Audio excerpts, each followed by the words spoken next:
I turned 64 this year. I've been living with type 2 diabetes for almost a decade now. And if there's one thing I've learned, it's this: how you start your morning sets the tone for your entire day. I used to wake up feeling anxious. I'd check my blood sugar before I even got out of bed, already bracing myself for disappointment. I skipped breakfast more times than I'd like to admit, telling myself I wasn't hungry, when really, I just didn't know what to eat anymore. It felt like my body was a stranger, and I didn't know how to talk to it. Then, something changed. It was a cool spring morning here in Tuscany. Yes, I moved to Italy after I retired, a dream I never thought I'd actually follow through with. That morning, I sat out on the little balcony of my apartment in Florence, watching the lights slowly warm the rooftops. I had a warm mug of lemon water in my hands, and for the first time in a long while, I didn't feel like I was at war with my body. I felt calm. I felt peaceful. That's when I started to believe, maybe managing diabetes doesn't have to feel like punishment. Maybe it can feel like caring. So I began building a gentle morning routine, not complicated or strict. Just a few small things I could do every day to support my health. Things that felt good, not forced. Now, each morning, I give myself a little grace. I take a slow walk down to the corner cafe for a small cappuccino and a handful of almonds.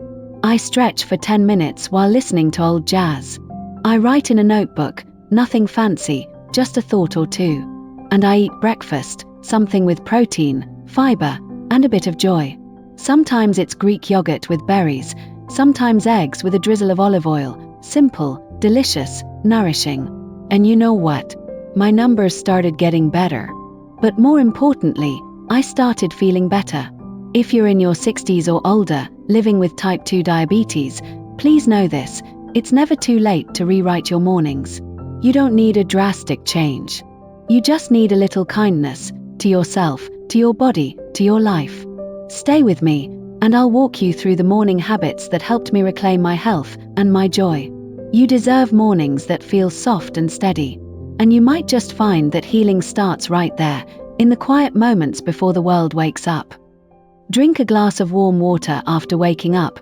Helps regulate blood sugar naturally. So where did I start? Honestly, with something so simple, I almost laughed at how powerful it turned out to be. I started drinking a warm glass of water first thing in the morning.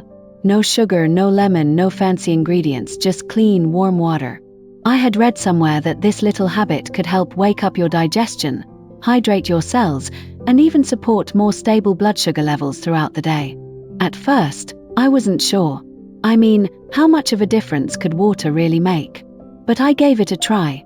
I remember that first week so clearly. I placed a mug by the sink the night before, just to remind myself. Each morning, before I checked my phone or looked at my glucose meter, I'd heat a bit of water, not boiling, just warm enough to feel soothing, and sip it slowly while looking out the window. There was something calming about that moment. Something grounding. After a few days, I noticed I didn't feel as groggy in the mornings. My cravings before lunch started to lessen. And eventually, I began seeing a little more consistency in my blood sugar readings, especially the ones I took before breakfast. Turns out, hydration plays a big role in how our bodies process glucose. And after hours of sleep, when your body has gone without fluids, a warm cup of water can help gently rehydrate and support your metabolism before you even take that first bite of food. It's such a small act. But for me, it became a quiet little ritual of care, a way of saying to myself, I'm choosing health today. Check your blood sugar before breakfast. Maintaining a monitoring routine helps you better control your condition. After I made peace with my mornings, waking up slowly, sipping warm water, letting the light ease into the room, I knew I had to stop avoiding something I'd been dancing around for years, checking my blood sugar before breakfast. I remember the exact day I decided to bring it back into my morning. It was a Sunday. Quiet.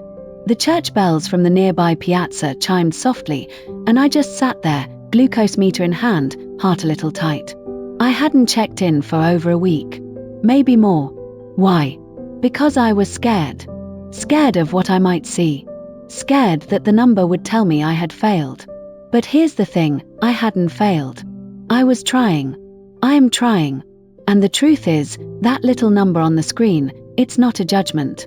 It's a message. A gentle nudge that says, here's where we are. Let's work with it. So I checked. The number wasn't great.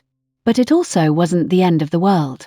I took a breath, jotted it down, and carried on. And the next day, I checked again. And the next.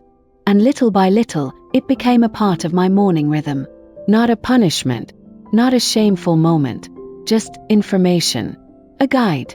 Over time, this one small habit gave me something even more powerful than control.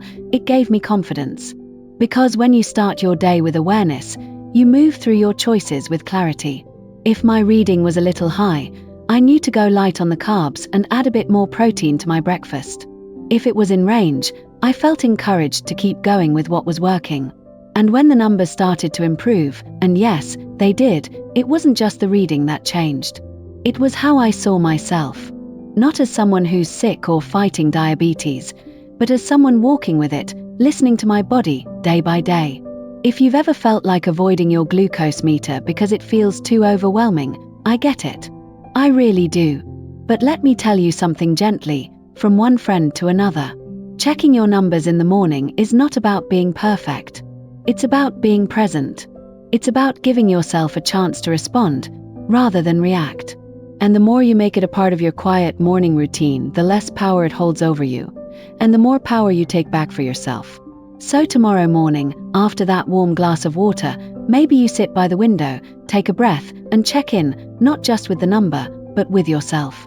Eat a high-protein, low-sugar breakfast. Suggestions: eggs, unsweetened oatmeal, avocado. After I started checking my blood sugar each morning, I began noticing how much it was affected by what I ate for breakfast. You see, for years, I thought skipping breakfast was better for me.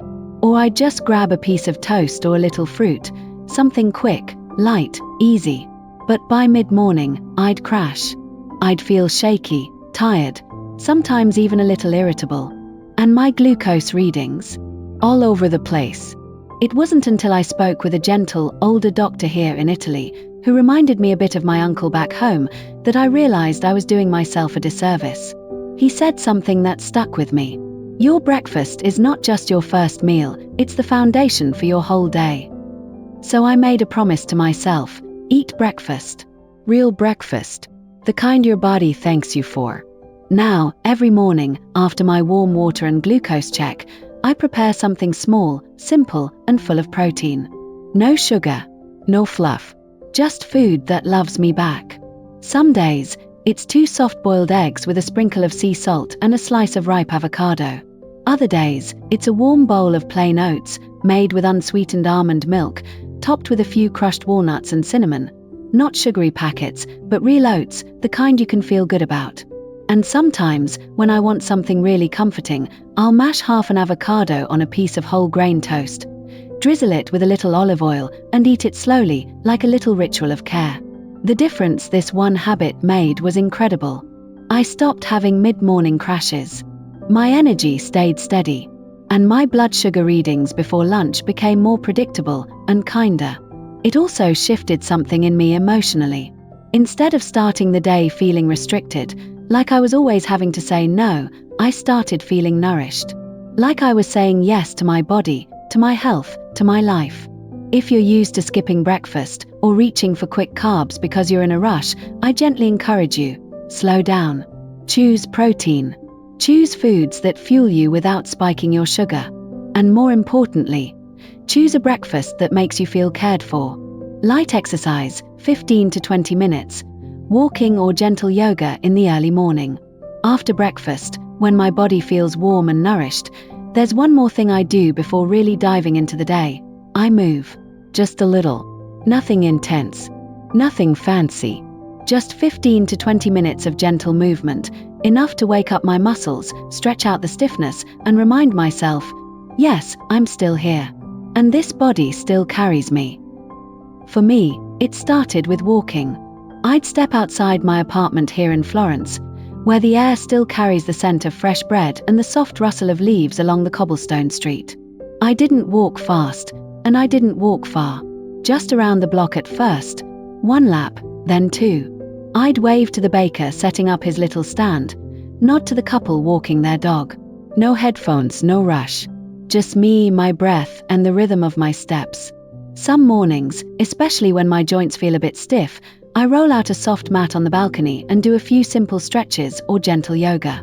Nothing acrobatic, just slow movements that open up my back, hips, and shoulders. A few deep breaths with each pose. Sometimes the birds join me. Sometimes it's just silence, and that's more than enough. And I'll tell you, this one habit, it changed how I relate to my body completely. Not only did my blood sugar readings improve when I moved in the morning, but so did my mood.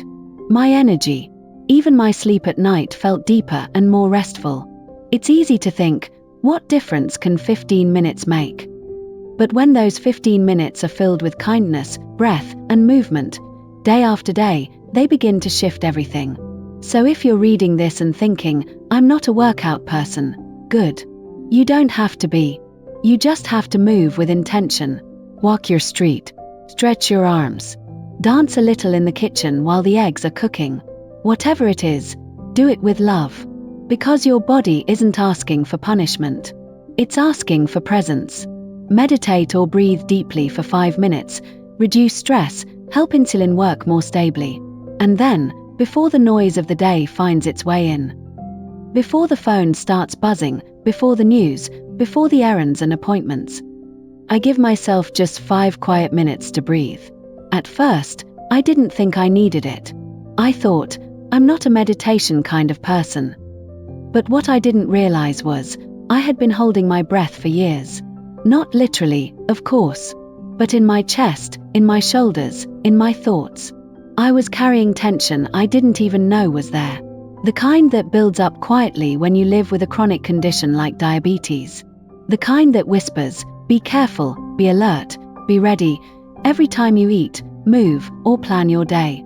So one morning, I sat down on a little cushion by the window, closed my eyes, and I simply breathed. In for 4, hold for 4, out for 6. Again, and again. The first few days felt odd. My mind wandered. I thought about grocery lists, emails, my next doctor's visit. But then something shifted. My shoulders softened. My heart stopped racing. And something deep in me sighed with relief. Just 5 minutes, but it felt like a reset button for my whole nervous system. And what I didn't expect, my blood sugar started responding too. Turns out, stress affects how our body uses insulin, and calming our mind, even for a few minutes, can make a real, measurable difference. Now, I don't skip it. Even if the day is busy, even if I have guests, even if I wake up late. I take those 5 minutes to sit, to breathe, to simply be. Sometimes I listen to a soft piece of music. Sometimes I focus on a single word, peace, ease, gratitude. And sometimes, I just listen to the birds and let the morning air move through the curtains. It's not about doing it perfectly. It's about making space for peace before the world asks anything from you. Take your medications on time, if you have them, never miss a dose. There's one last piece of my morning that might sound simple, but it holds everything together. I take my medication, on time, every day, no exceptions. Now I know. Talking about pills isn't glamorous. It's not the part of health anyone looks forward to. But for those of us living with type 2 diabetes, especially in our 60s and beyond, it's often not optional. It's essential. I used to forget. Or sometimes I'd skip a dose because I was running late or just didn't feel like dealing with it. There were days I told myself, it's just one time, it won't matter. But it did. Because what I learned, sometimes the hard way, is that consistency matters more than perfection. Missing one dose here and there may not seem like a big deal in the moment, but over time, it adds up. And your body, quietly, keeps score. So now, right after breakfast, never before eating, I take a moment. I open the little wooden box where I keep my medication. I swallow the pills with a full glass of water, and I say a quiet word of thanks. Not just for the medicine itself, but for the fact that I have it. That it's helping. That I'm still here, still showing up for myself. And to make it easier, I set a reminder on my phone, just in case the day gets away from me. It's a gentle chime, not a loud alarm. like a friend tapping me on the shoulder, saying, "Hey, don't forget. This matters." Because it does. Taking your medication isn't just about managing a condition, it's about honoring the life you still get to live. So if you're someone who tends to forget, please don't judge yourself. Just find a way to help yourself remember. A note on the fridge. A pill box with days of the week. A loving routine that says, "I care enough about my tomorrow to take this step today." Keep a health diary. Track your emotions, blood sugar, meals. And before the morning fades, before I close the door and step into the rhythm of the day, I take a moment to write. Just a few lines. Just for me. Not a long essay. Not perfect sentences. Just a simple entry in my little health journal. Something I keep on the kitchen table right next to the fruit bowl. I write down my blood sugar reading, what I had for breakfast, how I slept the night before. But most importantly, I write how I feel. Some days, it's as simple as feeling steady, grateful for the sunshine. Other days, it's more honest. Didn't sleep well, feeling tired, but still showing up. This small act, this quiet pause, has changed the way I see my journey. Because tracking numbers is one thing, but tracking emotions, that's where the real story lives. It's where patterns start to reveal themselves, not just in glucose spikes or dips, but in moods, energy, even motivation. I started noticing that on mornings when I felt anxious or low, my numbers were often a bit higher, or that certain meals made me feel light and energized, while others left me sluggish and foggy, no matter what the carb count said. The journal helped me connect the dots between my body and my mind. It gave me something I didn't even know I was missing, a sense of control rooted in compassion. And on the harder days, because yes, they still come, I flip back through the pages. I see the little wins, the steady days, the words like strong, hopeful, better today. And it reminds me how far I've come. So if you've never kept a health journal, I gently invite you to start. Just a notebook, a pen, and a few minutes of truth each morning. Because this journey isn't just about blood sugar. It's about connection. With your body, with your feelings, with your story. So there you have it. 7 gentle habits that have made my mornings feel more grounded, more intentional, and yes, more hopeful. You don't need a complete life overhaul. You don't need to be perfect. You just need to show up every day with a little kindness and a little consistency. Because it's not the big changes that change our lives. It's the small, steady ones. The ones we repeat quietly, morning after morning, until they become part of who we are. So if you're waking up tomorrow wondering where to start, just pick one. One glass of warm water. One mindful breath. One honest entry in your journal.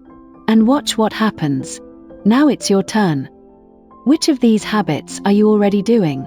Or which one would you like to try this week? Leave me a comment below. I'd love to hear your story. And if this video brought you a little peace or a little hope, don't forget to subscribe to the channel. Every day, I'm sharing simple tips to help you live well with type 2 diabetes. Because you deserve to feel strong, supported, and never alone on this path.